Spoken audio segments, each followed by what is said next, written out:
Dollar. Dirt on money, no soul. Had to go and get it, ain't no time to kick it. Got a stack and flip for my foes. Dollar. Please tell me you can hear me. Don't turn your back and don't neglect me. Just let me know if you need me. Dollar. Let me watch out for my partners. Keep my money long, get my team strong. Let me run away from my problems. Yup, what's good, original crew, man? We're back with another Nick Crowley.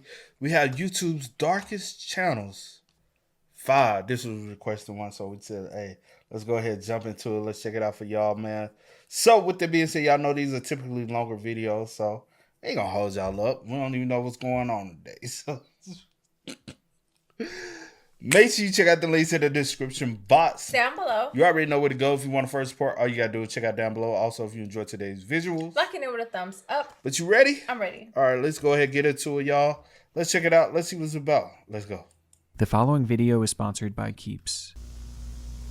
High in the sky, where the sun shines all day, every day. I heard about 15 The site's to called 20 gunshots. YouTube.com, and that's Y-O-U.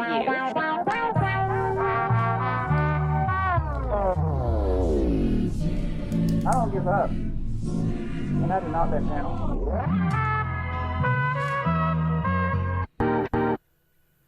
And now, our feature presentation. Hi everyone, this is a YouTube video that I made as a community service. Flight. For some of us, it's a luxury, a quick and easy way from point A to point B, while for others, it's an anxiety inducer, a mortal fear even. Terrain, pull up.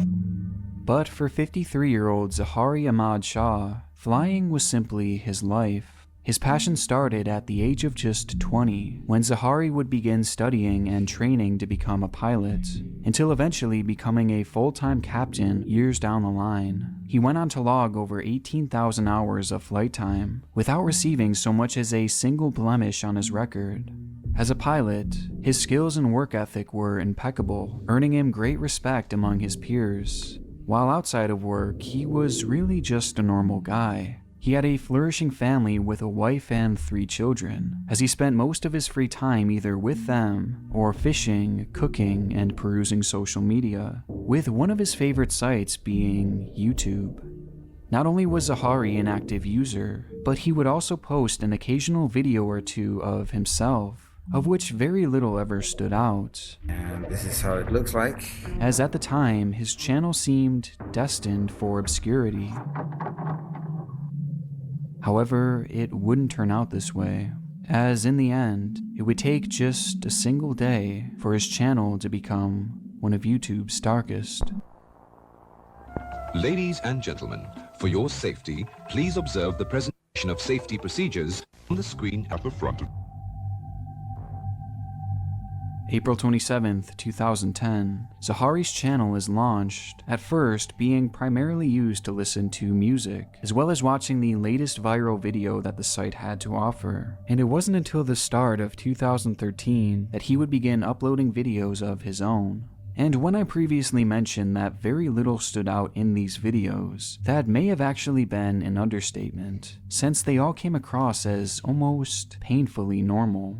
His first upload was the first of a 2-part instructional video on how to save money on your air conditioning, and in it we see his wife occasionally jump in to help Zahari as he shares his tips on reducing the cost of electricity bills. Now you need to push the blue line of the air, so she's gonna do it for 1 second. The 2 videos were certainly informative, but visually there isn't much to unpack here, with the exception of one detail. As behind Zahari was what appeared to be a massive flight simulator right within his home. Fix the leakage or fix any problem that is in the system. It was a device that Zahari had put together himself and used both for fun and to hone his skills. And considering his line of work and what we know about him, this wasn't all that surprising, as he not only took his job very seriously, but he also just genuinely loved to fly. From there, Zahari would go on to publish 5 other videos following this same formula, low-quality tutorials like how to properly seal your windows, that you can do, and it's very effective. and how to clean your air conditioning unit, Lift up the bottom pipe. none of which ever really had a chance of making him rich or famous. But that was never the point. As for Zahari, this channel really only served as a way to help others, going out of his way to make useful videos for those who could really benefit from them, and he did so only out of the goodness of his heart, as he received nothing in return. And to those who knew Zahari at the time, this was exactly the kind of man he was, a good and honest person, always wanting to provide others with a helping hand. Breaking news tonight. But that was then. And today, Zahari is viewed much, much differently, with it all going back to one day. A day in which Zahari's life, and the world itself, would forever be changed. I will now brief you on the safety procedures to be observed on this airplane.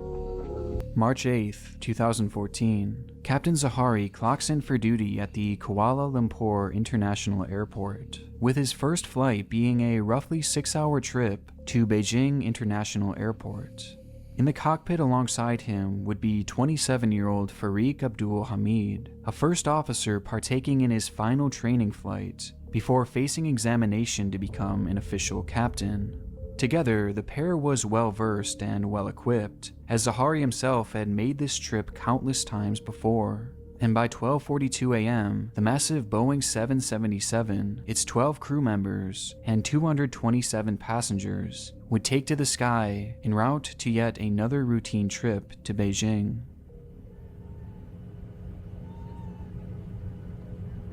Little did the passengers know at the time, but from the moment that flight left the ground, their fate was forever sealed, as they now had a front row seat to one of the most shocking aviation events in human history. Breaking news tonight, a Malaysia Airlines flight with 239 people on board, including 4 Americans, has gone missing. At this hour, a desperate search is underway for MH Flight 370. That day, Malaysia Flight 370 would lose radar signal not even an hour into its course, and essentially vanish into thin air, with its final destination still being unknown to this day. And right at the very center of this mysterious event was its captain, Zahari Shah. What exactly happened on that fateful flight is and will likely always remain a mystery, but in recent years there has been at least a vague outline of events constructed that seem to point to one disturbing conclusion. At approximately 1:19 a.m., Captain Zahari would make contact with air traffic controllers as his plane was leaving Malaysian airspace and heading into Vietnamese airspace. Malaysian 370, contact Ho Chi Minh 120.9. Good night. Good night, Malaysian 370.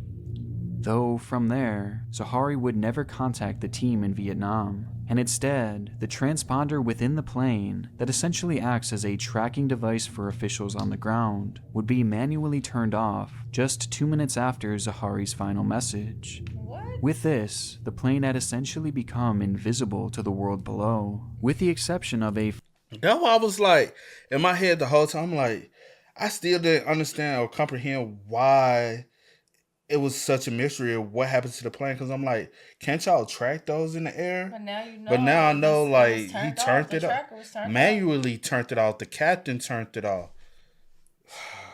Was this all a plan? But for what? That's my question. And, bro, dude, like, let's be real. When a lot of stuff happens, we always say, for what? It's never really even, when they tell you the answer, it's never even like a real reason why. Never. It's just, a lot of times it'd be selfish. Have we reached out to his wife? She probably would know something. Right?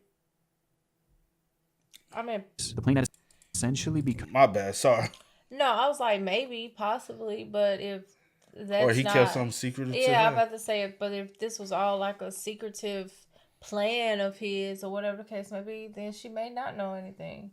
True. It's like if you planning something and you don't tell me, I wouldn't like. People would don't put that out there. People would don't like. Put that people would assume that I know stuff because I'm your wife, but don't put nothing. I don't know. Don't put nothing out there. I mean, I don't know all the man business. Don't put stuff out there like that. I'm just saying. Nah, because people, I ain't did shit. I ain't say you have a. I'm just saying. Minutes after Zahari's final message. With this, the plane had essentially become invisible to the world below, with the exception of a far less reliable tracker built within the plane that couldn't be manually shut down. The device works by sending out a ping with the plane's coordinates once every hour, which, when analyzed, showed investigators that rather than heading towards Beijing, the plane had instead done a complete 180 immediately following Zahari's final transmission, and was actually heading in the direction of Australia before the signal was lost for good somewhere over the Indian Ocean. This information would only grow more concerning, as in 2015, small pieces of the craft began washing ashore in various locations, some of which showing damage consistent with a plane that had struck water at high speeds. Taking all this into consideration, it does seem likely that the plane had ultimately crashed into the Indian Ocean, with the larger parts of the craft likely having sunk to the bottom around the location of that final ping. With deep sadness that I must inform you, flight MH370 ended in the southern Indian Ocean. And with the depths in that area reaching over 3 miles deep, it's very likely that these parts may never be found.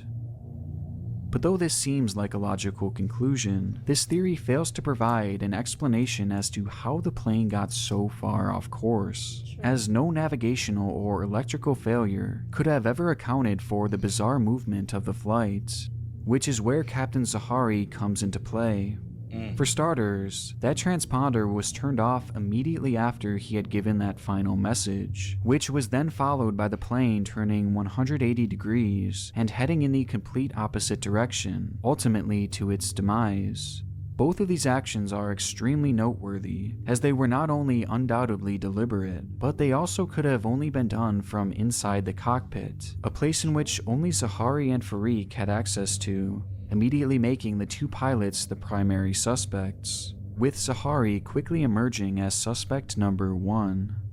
According to those close to Zahari, his mental health had seemingly been on the decline for months, and potentially even years leading up to the event, and according to his own daughter, her father had become quote-unquote unrecognizable, with others adding that he was in no mental shape to be flying.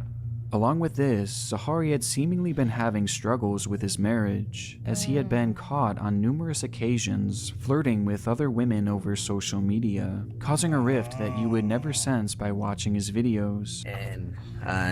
So my thing is, if so many family members and things have recognized signs and later on after the fact said he was in no shape to be flying a plane. Why didn't we report that? I was just about to say that. Or why don't, like, in certain jobs, I do feel like there should be evaluations need to be done at least every 6 months. Yeah, I was going to say yeah. Every 6 months, hey, and then it shouldn't even be like you should know, hey, I'm coming up on my mental evaluation check, but you shouldn't know when it's coming. You get what I'm saying? It should be one of those that, oh, we got you today. Come on like, with us. I do agree with that, because if my thing is like, say for instance, I'm gonna use you again as an example. Say for instance, you like flew planes or something, you know, and I knew that mentally something was going on with you. The way that I'm set up, because you have other people's life in your hands, I am going to report you. Like I get it, whatever the case may be, but it's bigger than just you. You know what I'm saying? Yeah. So a lot of people are like, well, you know, that's his livelihood, that he loves doing that. That's his job. That's how he. No. Yeah. Things like this happen, and innocent people lose their lives. I don't have nothing to do with nothing that's going on with you. You know, mentally, you should not have even been in a cockpit. Period. But over unfortunately, for what? For selfish reasons. Norhayati here, my helper. And on the subject of these videos, one of the most damning pieces of evidence used against Zahari had actually made an appearance in his very first upload. Upon investigators searching Zahari's home for clues, they would analyze the flight simulators seen in the background of this video, where they discovered a disturbing clue. Within the data of the flight simulator, it was found that Zahari had charted a course and practiced flying a route that matched nearly identically to the one Flight 370 was said to have taken that fateful day. And given just how obscure that route was, investigators believed that this couldn't have been a coincidence. As to make matters even stranger, Zahari had actually tried to scrub the data from the device just 1 month before that fateful flight. Some data has been deleted from the simulator, and forensic work to retrieve this data is ongoing. Taking all of this into consideration, the narrative was quickly formed that Captain Zahari had premeditated this entire disaster as some sort of murder-suicide mission, with this now becoming the most widely believed and currently most likely theory to explain the mystery of Flight 370. Though it is important to remember that this is just that, a theory, and it is in no way a concrete conclusion. However, if this were to be true, that would make Zahari Ahmad Shah the most prolific killer in YouTube's history, by a huge margin, as he would have been responsible for the deaths of over 238 people, with his channel potentially featuring the very device that this whole event was plotted on. And these folks like,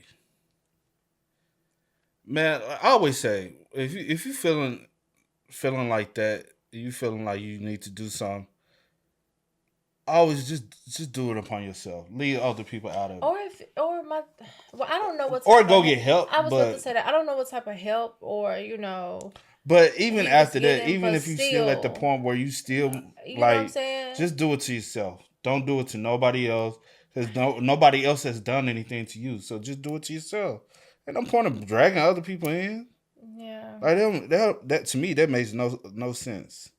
But yeah, hey, it doesn't. But I don't know, man. This is a sad situation, and would they ever fully have the answers? No. No. Because if the plane went down right there, right, and if they were able to recover any bodies, or they would have already have done that. Yeah. And luckily, it was just by luck that y'all was able to recover the pieces of the plane. Yeah, and that was over years that pieces have drifted up. Like, so just imagine they're down there at that bottom, people just for years. That's crazy. I do wonder, like, what was going on as well, like in the cockpit, like with the other co-pilot. Did you know prior, or did something go on? Did he threaten you or something, like in the midst? Also, or maybe we jumping the gun and maybe it's not him, but it was the other guy. Maybe he did something to him and then. But not for a whole hour. You would have hijacked the plane. I don't think, and I'm only going back also to his simulator that he has, like that. I don't think that that's a coincidence. It's too much evidence. Yeah, it's too much evidence to point that. Yeah. That he was the brains behind the whole situation. Yeah. Again, not concrete, but possibly. Yeah. Thank you for your attention. Do enjoy our golden service.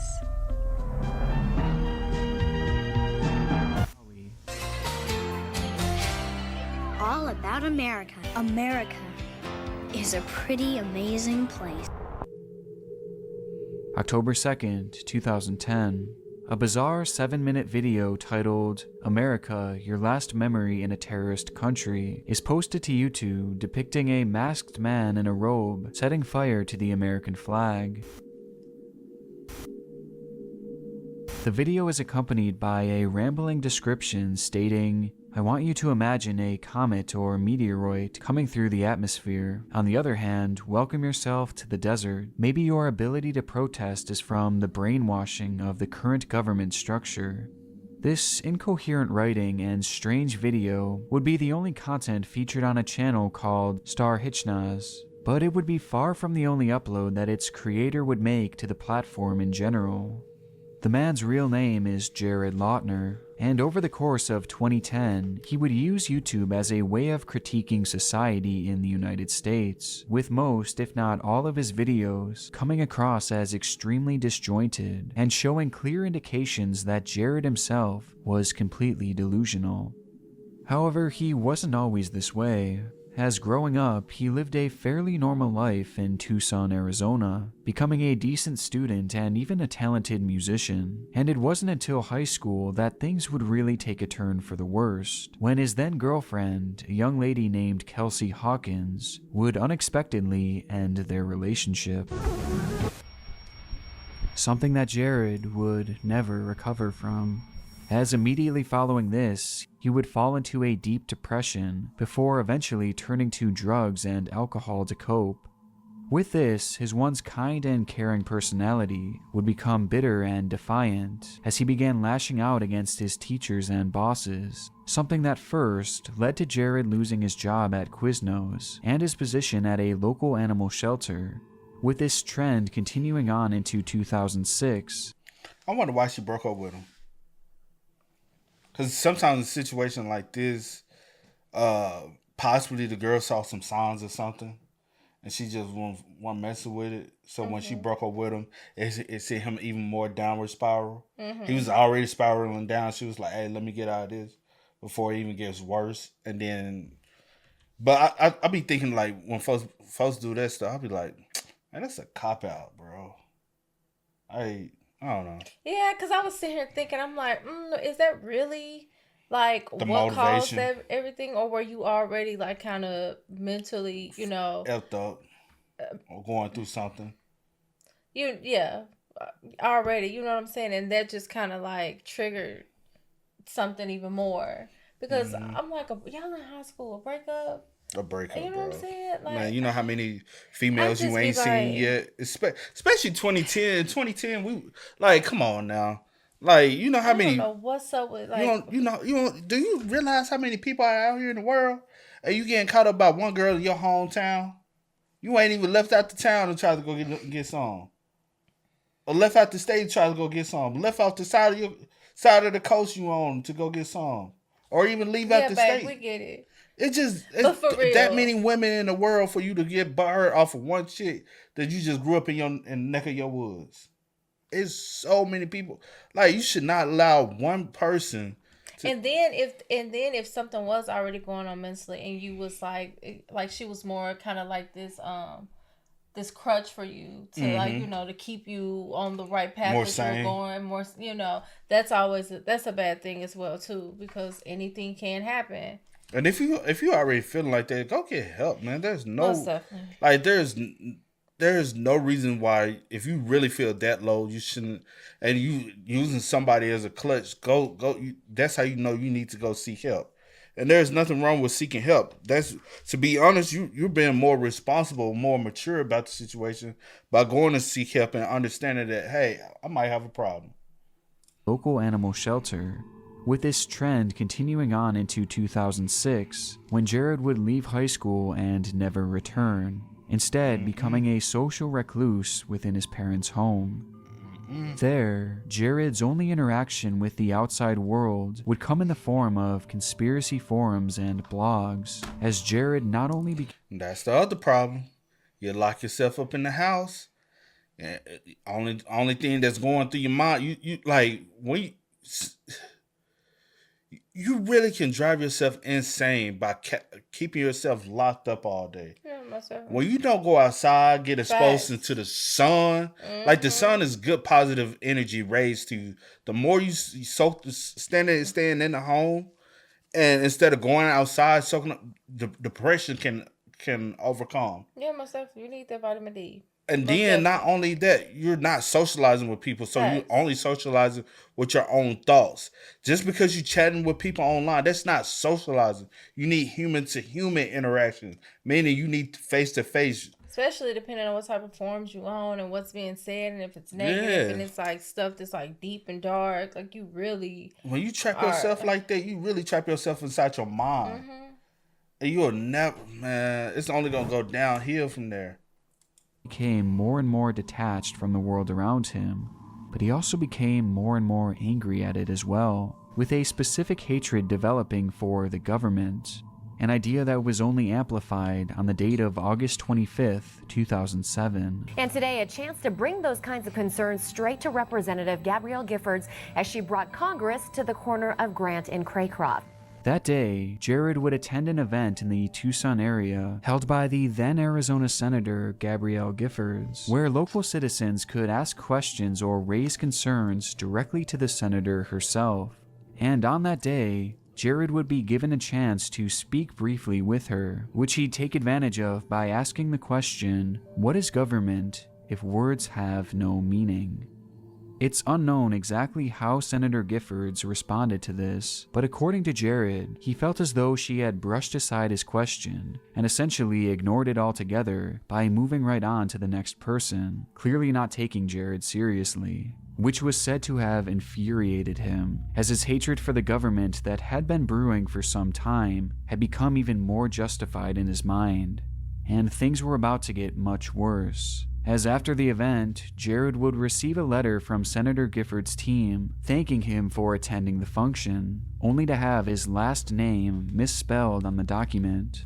For Jared, the whole ordeal with this senator was too much for him to bear, as he believed that the government was run by incompetent and illiterate people who were nowhere near his intelligence level, with the misspelled name becoming a fixation of his, as he slowly began to believe that he was the only literate person left throughout the world, with this going on to inspire the content he'd create here on YouTube.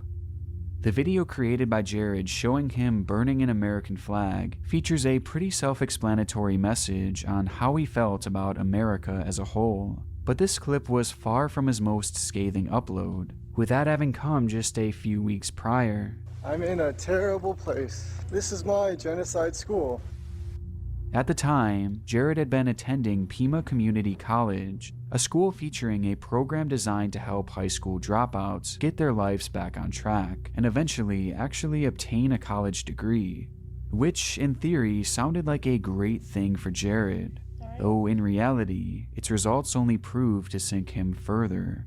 During his time at Pima, police would be called to his classes on 5 separate occasions when Jared would protest, argue with, and defy his teachers, as he had major problems with any and all authority figures in his life. After all, he believed that he was by far the most intelligent person on the planet, and feeling wronged. Where the fuck is his parents? With this situation, you gotta look at the upbringing. You gotta see. That's a lot you want to look into, besides just him. It's crazy. And frustrated with his schooling, his feelings would all spill out in one video posted to a now deleted channel, showing Jared behind the camera touring his campus. This is Pima Community College. The students are so illiterate that it affects their daily lives. They're controlling the Hold on, ain't you illiterate too, motherfucker? You the one dropped out of school? I mean, they don't necessarily. Well, they don't mean it, but I know that. But I'm just saying, you in the same, but you in the same all boat. In the same situation, trying to turn your life around. You're no better than the people you're trying to. That's basically what I'm trying to say. I ain't trying to say, hey, you illiterate too much. Everybody is in the same boat, trying to turn their life around, make a change, make something out of themselves. Make something. Like, what makes you think that you're smarter than the next man? I'm so confused. But anyway, it's sad. Illiterate that it affects their daily lives. They're controlling the grammar. They control the grammar. How's it going? Thanks for the B. I'm pissed off. What's that? I lost my freedom of speech to that guy. All the teachers that you have are being paid illegally and have a legal authority over the Constitution of the United States under the First Amendment. And I'll say this: a lot of people like him. Y'all see what stuff mean. Y'all see the words, but y'all don't understand what the Constitution mean. I hate seeing people like, well, I'm like, you don't understand like what it really means, because it breaks it down. Do y'all really even read and study this stuff and look into it? and see what the true meaning of it, you will understand more. But failure to educate yourself just make you even more to understand and actually comprehend. Makes and you more also, of a dumbass. I'm just like, people like stuff like this really like That makes shit my kicked him out of mind school, wonder though. because I'm right. But it looked like a college style campus, so Yeah. he probably would have just still came on campus and did. Yeah, so it's really like how you gonna really, keep them away. Yeah. I mean, out of the classrooms maybe, but the campus itself maybe not. But people like this, I'm like, you just never know like who you in class with or at the job with or like what walking past or in a store with. People are ticking time bombs. Yeah, and that's it what I is was just just thinking. so like that's scary. Just waiting to go off. Just wait and go off. And you don't If see I don't it. smile at you the right way or as hard as you want or at all. I gave you a know B. What I'm saying? Bro, a B is I'm thinking, good, bro. Right? I'm confused. But you feel as though you the smartest one, so I should have got an A. It's not hard to understand the concern behind this video, as Jared was clearly mentally ill at the time. If the student is unable to locate the external universe, then the student is unable to locate the internal universe. Where is all my subjects? I could say something sound right now, but I don't feel like it. And filled with so much obvious anger that could be heard seeping out of his voice. And given that no one really knew what he was capable of doing, the video would quickly be sent to school administrators, who immediately perceived it to be a threat. This led to Jared's instant removal from the school, with the option being given for him to return again if he were to receive psychiatric help. This, however, never happened. And instead, Jared would only isolate himself even further, with his internal rage reaching an all-time high, and his delusions as well, all of which would be documented on his final channel called Class It Up 10. The videos here are some of the most bizarre that you'll ever see, as they feature only text writings from Jared, who discusses his problems with society, as well as his ways to fix it.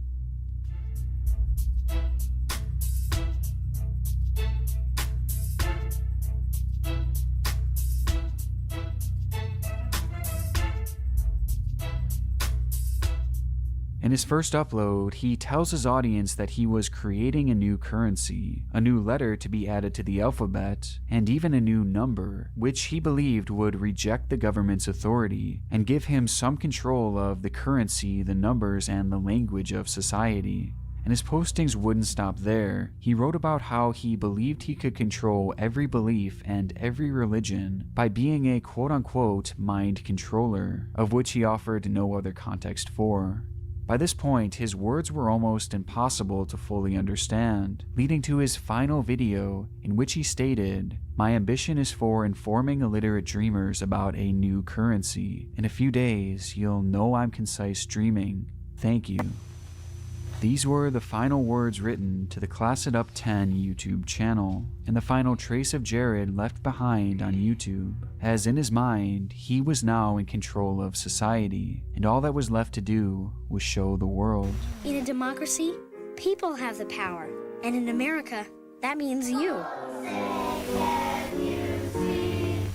In the early morning hours of January 8th, 2011, Jared checked into a motel room where he would post a photo to his MySpace page of a gun on top of a US textbook, along with a series of other lewd photographs of him in women's underwear, featuring the message, "Dear friends, please don't be mad at me. The literacy rate is below 5%. I haven't talked to one person who is literate." After this, Jared would go on to attend another political event happening within the parking lot of a nearby Safeway store, with this event being that same one that he had went to years before, with it being hosted by none other than Senator Gabby Giffords, the villain in his story, and soon to be the main target of his rage. It happened in just 15 seconds. As the senator was meeting citizens one by one, Jared would promptly cut the line, pull out his pistol, and open fire at point-blank range. His first shot would strike Gabby Giffords directly in the forehead, before he turned the gun on the crowd of innocent bystanders and fired at random. In total, 13 people would be struck, before Jared was tackled to the ground and restrained. And of those victims, tragically, 6 would lose their lives, quite literally in the matter of a few seconds. A short yet devastating rampage. But shockingly, Gabby Giffords would not be one of these 6 victims to lose their lives, as despite being shot directly through the head, she would eventually go on to survive the ordeal and has since gone on to make an incredible recovery. Jared's multiple channels remain live and now sit dormant, in a state that will likely never be changed, as he is destined to live out the remainder of his life in prison, with those final videos serving as a brief glimpse into the mind of one of the most disturbed killers in the United States' recent history. A troubled man who, much like our next YouTuber, had their final thoughts and final delusions captured right here on YouTube. You think YouTube should get rid of channels like that? Oh, that was a lot. Yes, most definitely. Because by having that information out there, that could be fueling somebody else's sick thoughts. Because people go online, they look for stuff like that just to see, hey, am I alone? Yep. Are other people out here thinking like that? Then you come across somebody content you like, I knew, and then they get obsessed with those people and they want to carry out those people's plans, if not, help them, motivate them even more to carry out their own plans that they may have. I don't think YouTube should ever keep up content like that. Y'all take down stupid content to keep stuff like that. Stuff like this. That's crazy, man. Only in the case of the Indigo Mystic, her disturbing conclusion would play out right on her channel for the whole world to see.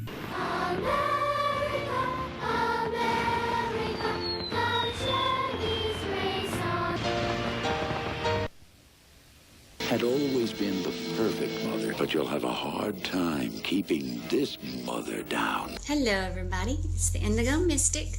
Toodaloo. Her name is Jessica Worsham, a 43-year-old mother of 2 living in Hushton, Georgia. From an early age, Jessica viewed herself as different from most others in the world, believing that she possessed psychic abilities that not many could comprehend, which was ultimately the inspiration behind her YouTube channel, The Indigo Mystic, a page that aimed to open a dialogue with others like her. And from its inception back in April of 2013, her content was apparently very lighthearted, and for the most part, almost entirely positive. A trend that has long since ended. For years, Jessica had been living as an unemployed single mother with her 2 children, and given her lack of income, she struggled to find permanent residency for her family. Or at least that was, until the year 2019, when family friends would allow them to live rent-free in a home they were selling. They allowed Jessica and the kids to stay in the vacant home until someone would buy the property, which ultimately would wind up taking nearly 3 whole years, meaning that all that time, Jessica and her children were able to live there without paying a single dime. That's crazy. The situation really should have been a dream come true for Jessica. Facts. Yet, when those 3 years were up, her reaction was far from grateful, as she immediately fought the decision to remove her from the home and refused to leave the premises, eventually going so far as to take these generous friends all the way to court, where unsurprisingly she would lose the case and subsequently be forced to leave the home. Good. Right? Good. Somebody give you their home for you to stay at, and you act like that. Facts. Shorty, you live rent-free for 3 years. For 3 whole years. That's time to be able to save money. You could have went out and got you a job, saved money, so when that time was up. For 3 years, just a basic, simple job. Then, because of the time period, then you probably would have a basic, simple job, $35,000 a year, right? Mm-hmm. You could have put away and saved $20,000 each year. Yeah. So that could have been $60,000. That's enough for whenever they did sell the home, or you could have bought the home from them. Like you had time. That was enough to save to put down on a home. So confused, so ungrateful, but okay. This situation was said to be the ultimate tipping point for Jessica's mental health, as she believed that this was all an elaborate plot against her to ruin her life, blaming the courts and the judge specifically for making her homeless. You used to be a good person, didn't you, Benji? You did. You used to actually have the desire for justice. God knows about you. That's why you're scared. And you know who I am, don't you? All your little friends and buddies know exactly who I am and what I'm about. Well, since this is just for Benjamin Green, kiss my ass. Following this, the Indigo Mystic channel would no longer be a hub for positivity or spirituality, as Jessica would instead delete all of the channel's content, and in turn, she began obsessively uploading about the people who she believed had wronged her. So, you want to attack me, huh? That's fine. Just get ready. And when I said karma was coming for you, I meant it. And from that moment on, Jessica's videos would only grow more and more scathing, as little did she know, but there was yet another court battle looming in the distance. Following the initial court's ruling, Jessica and her children would begin couch surfing from place to place, living in a constant state of packing and moving, as due to the stress of the situation and her declining mental health, Jessica would begin picking fights and blowing up on those who were kind enough to take them in for free, something that would be documented on numerous occasions across the Indigo Mystic channel. You don't want none of me, I promise. Oh, yeah, I do. You know, we have a police officer just across the street. Fantastic! He's coming over. That's what am I doing?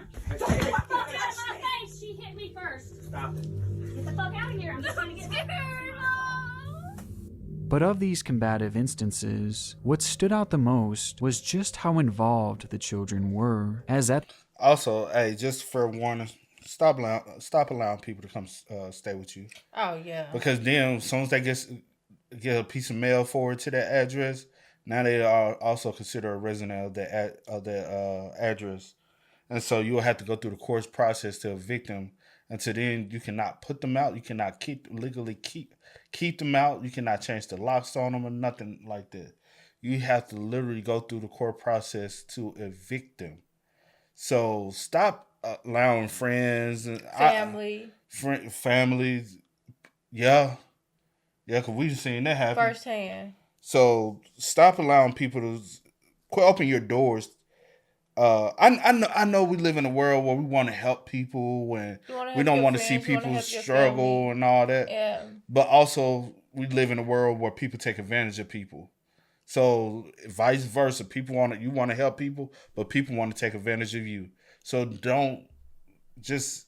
And if you allow somebody to come in they leave anything in your house, clothes, items, put it to the side. Don't touch it. Don't throw it away out because they can be. What can you be charged with? Like theft or vandalism?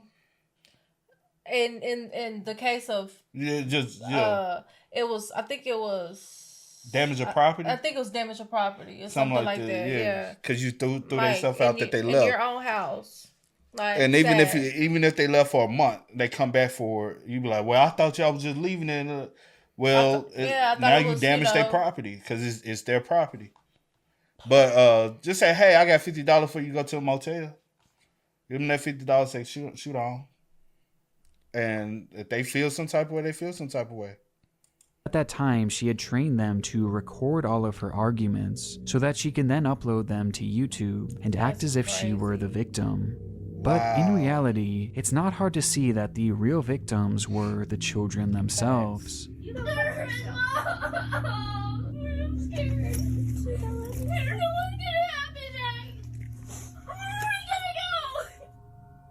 I mean, the pain in their voice and the fear they clearly had, knowing that they were being kicked out of yet another home, is heartbreaking, with this truly being how these kids lived on a daily basis, and others were starting to take notice.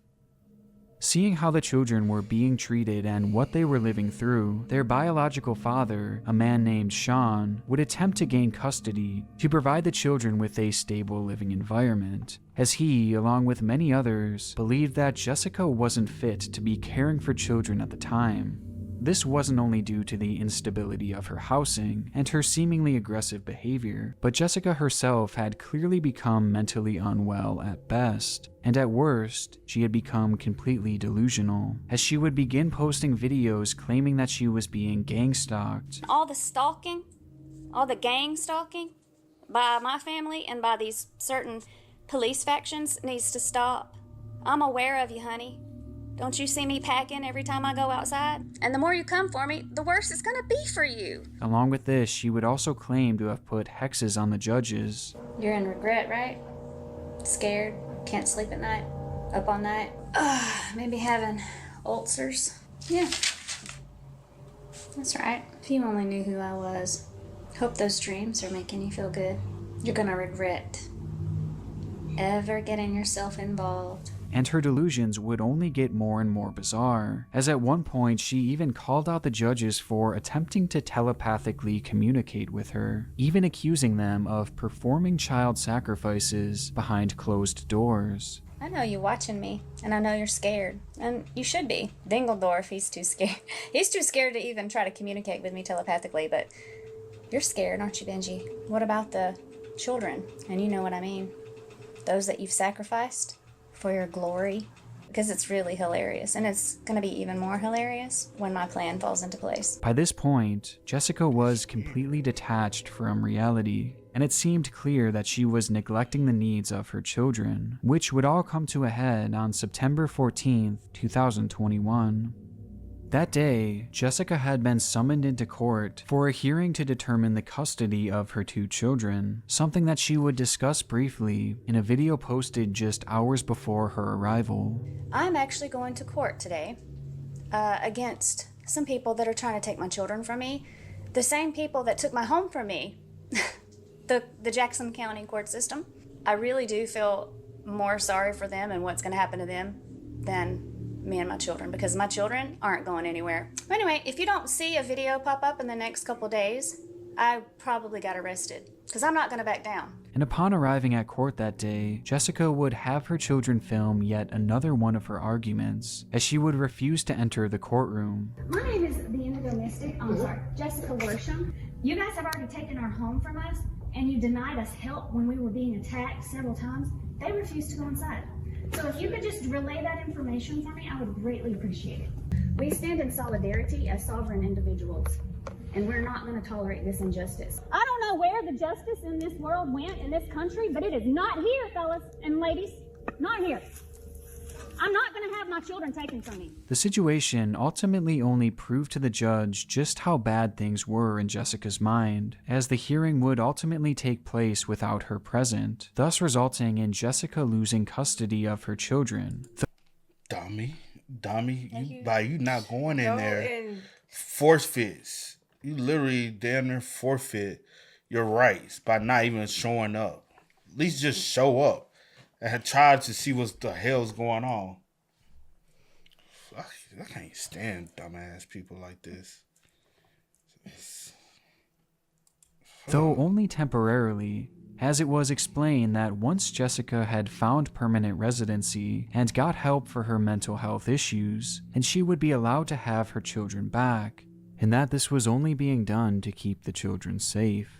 Though Jessica didn't see it this way, and under no circumstances would she be willing to give up her children, as she instead decided to take matters into her own hands. And immediately following the court's decision, Jessica Worsham and her two children would disappear.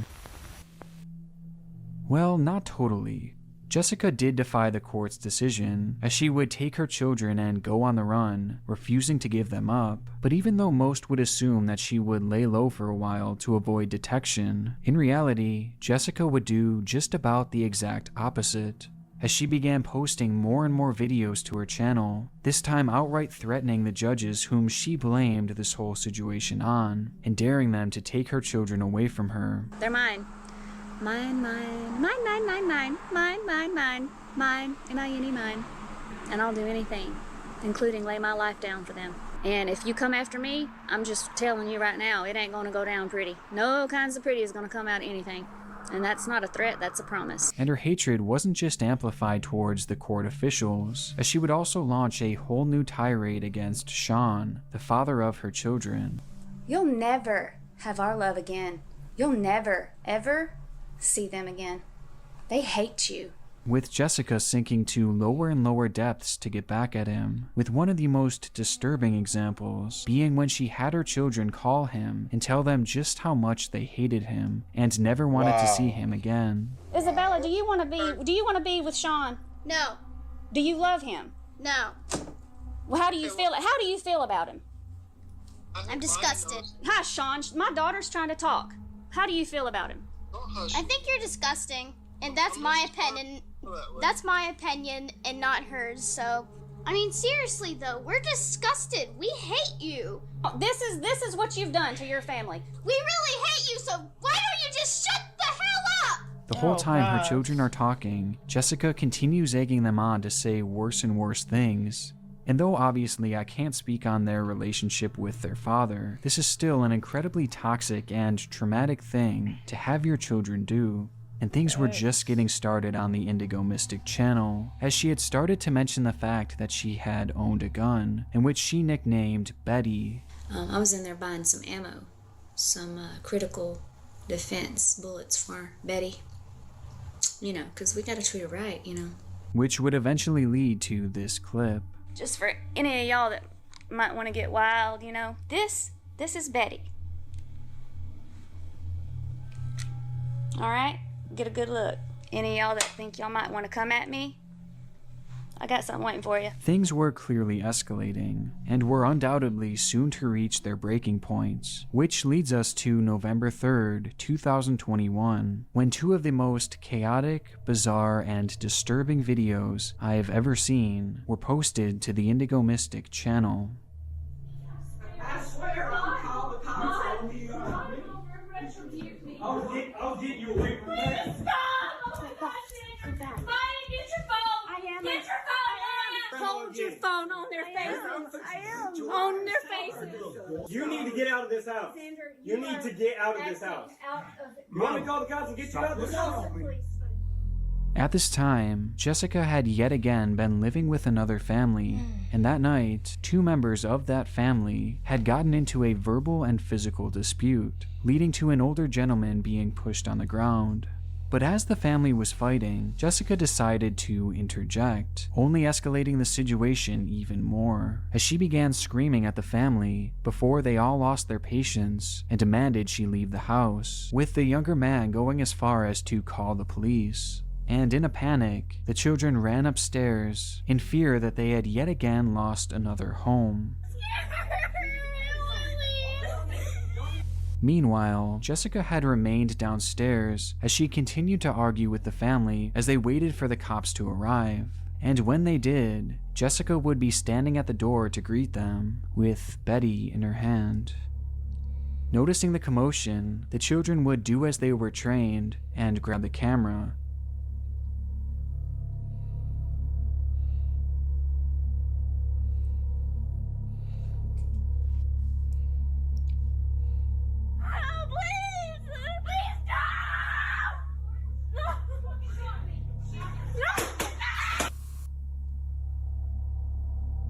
The children record just out of view as Jessica suddenly begins firing, leading to an all-out shootout with over a dozen shots ringing out, each of which being painfully captured as her children record helplessly, with the remainder of the video showing their reaction, which is just too upsetting for me to show.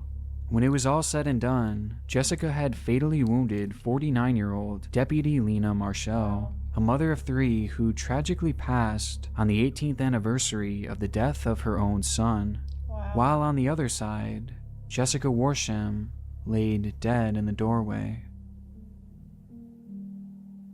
Since the fatal incident, the Indigo Mystic channel still remains live, though as a shell of itself, as all of its uploads have now been wiped from the site, almost as if nothing ever happened. when in reality, this channel had perhaps one of the most disturbing life cycles ever seen on YouTube, with its final video being one of the darkest to ever be uploaded, as right after the shooting, and before they even knew the fate of their mother, the children would post the video with the misspelled title reading, "My mom is dead, I think," before days later, the whole channel would be wiped.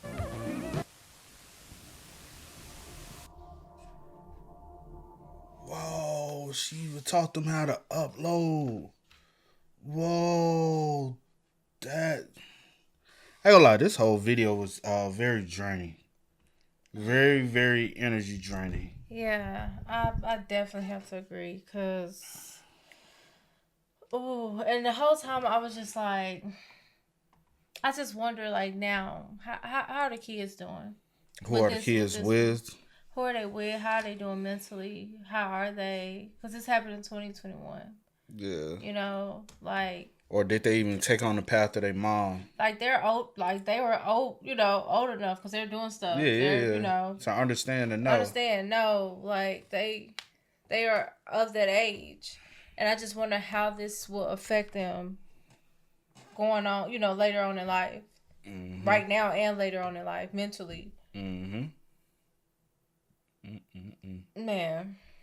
I ain't gonna lie, this joint was like, this whole video, and it wasn't number 3. It was only 3. That last one just, oh my God, the first situation. Was very, very good as far as understanding. Because I had a lot of questions behind that. Yeah. With the missing flight. And I think a lot of... If you want to go with your assumptions, you can go with your assumptions. Yeah. You know what I'm saying? The second guy... I hate that... I don't even want to say no more. But you go. No, I was just going to say, it's just sad that, you know, so many people were wounded and 6 people lost their lives. And then the politician...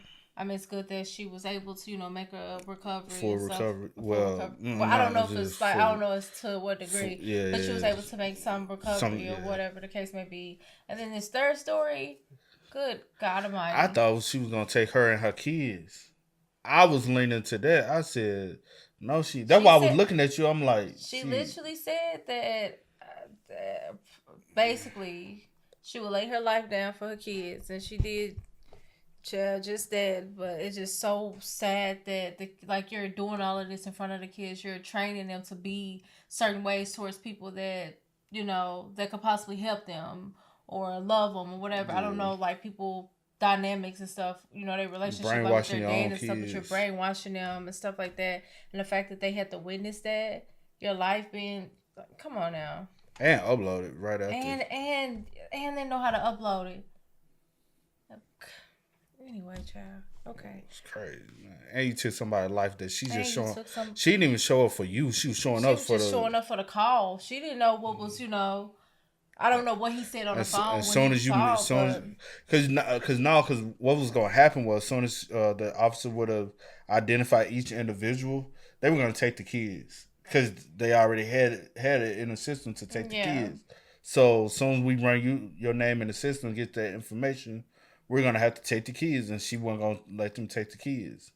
So she went out the way she said she was going to. So this is crazy, but yeah. Y'all spam us up, man. Let us know y'all thoughts about it for us in the comment section down below. But as always, y'all know how it go, man. I do go by the name DJ New Kid. This is Sierra Nicole. We are. Kid and C. We out. No time to kick it, got a stack of flip for my folks. Dollar.